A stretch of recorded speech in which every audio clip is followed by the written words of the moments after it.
Mjeku, një fjalë në përshtypje të pare thjesht, por që brenda saj përmban shumë komponenta. Humanist, profesionist, fisnik. E po ndalemi këtu. Këto dhe shumë epitete të tjera me të drejti meriton fisniku Shumlio. Sonte kemi vendosur të ju sjellim diçka edhe nga mjekësia. Bëhet fjalë për sfidat dhe sukseset e të qenurit specialist i patologjisë.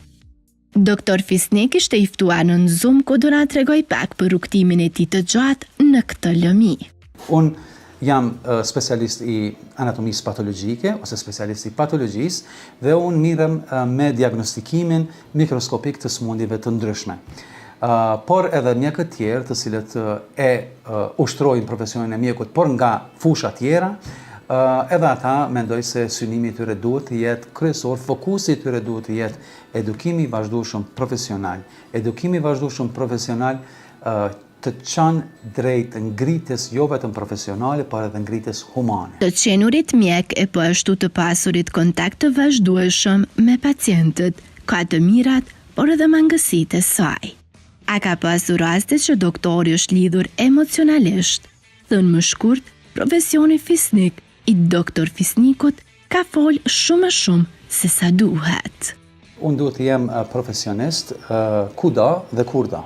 Do të thotë, ne si mjek jemi të bekuar me një profesion i cili na jep përkundër faktit që ka përgjegjësi të madhe dhe është shumë i kërkueshëm, ne jemi të bekuar me faktin që ne jemi në pozitë që t'i ndihmojmë njerëzit.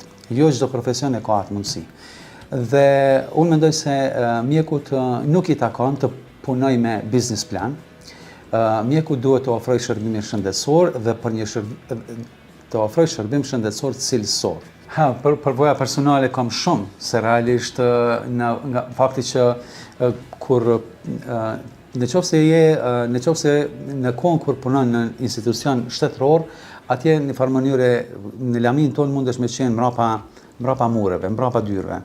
Mirë, po në momentin kur punon në aspektin privat, atëherë madje mos ju eksponohesh pacientëve. Dhe natyrisht se disa nga pacientët janë njerëz të cilët i njeh, ose i ke familjar, ose i ke miq, apo ndoshta njerëz të cilët i ke admiruar për një kohë të gjatë dhe ndoshta si ke takuar asnjëherë, po hera e parë i takon në ordinancën tënde.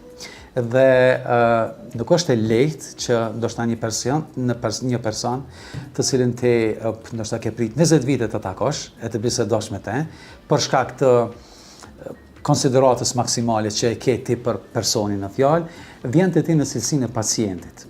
Dhe fatkeqësisht ndodh që ai vuan nga një smundje maligne, nga një kancer, dhe ti në takimin tënd të parë me te, në vend se që të bësh një bashkëbisedim për tema tjera, duhesh praktikisht t'ja kumtosh lajmin e keq.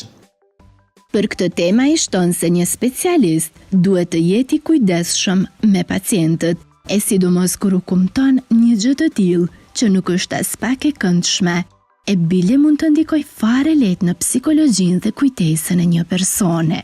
Kur qasesh në mënyrë profesionale, atëherë praktikisht vetë profesionalizmi yt, vetë synimi yt që të ofrosh një cilësi, një shërbim shëndetësor cilësor, që të mbash profesionalizmin tënd, ajo për ty është si një lloj firewall që thojnë. Është një lloj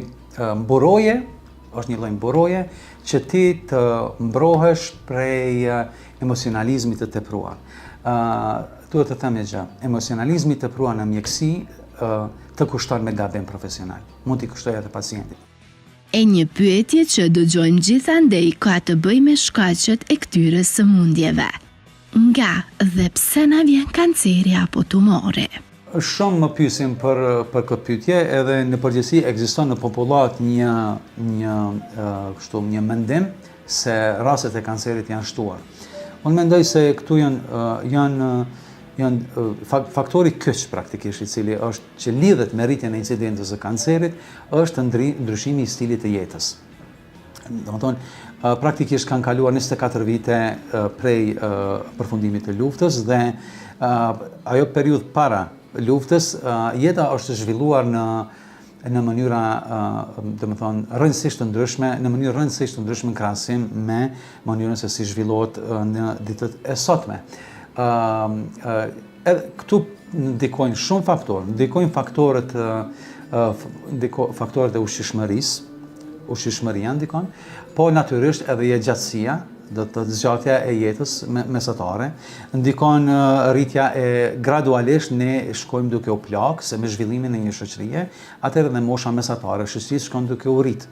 Dhe me këtë, atëherë vinë në shprehje, do me thonë, sëmundjet të cilat i shoqërojnë moshën mesatare, apo edhe moshën më të shtyër, e një ndërto është kanceri. E përmenda ushqishmërinë, e përmenda stilin e jetës, e përmenda moshën mesatare, po gjithçka ka ndryshuar. Do të thotë ne përveç se ushqihemi me produkte të ndryshme tani, nuk ushqihemi me ato se si janë ushqyer përpara, mënyra se si ushqihemi, pastaj edhe puna, do të thotë aktivitetet e njeriut, do të thonë që lidhen me profesionin, edhe oraret e punës, ngarkesa në punë, ngarkesa me çështje tjera, të gjitha këto praktikisht bashkëveprojnë njëra me tjetrën. Mandej janë edhe faktorët gjenetik. Vlen të përmendet se në kohë të mëhershme, ata që janë diagnostifikuar me sëmundjen e keqe kanë udhëtuar jashtë kushfënjeve shqiptar për të gjetur ilaç. E sipas doktor Fisi, kjo tani nuk është e nevojshme, edhe Kosovën e rendit lartë si një prej shteteve të forta për kurim.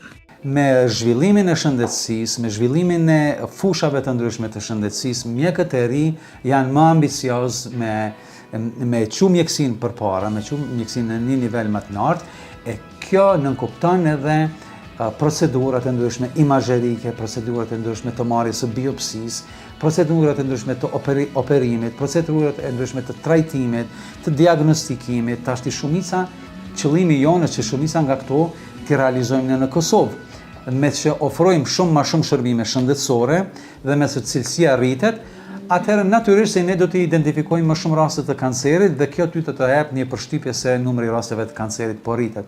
Në fakt ne jemi të diagnostikuar më shumë.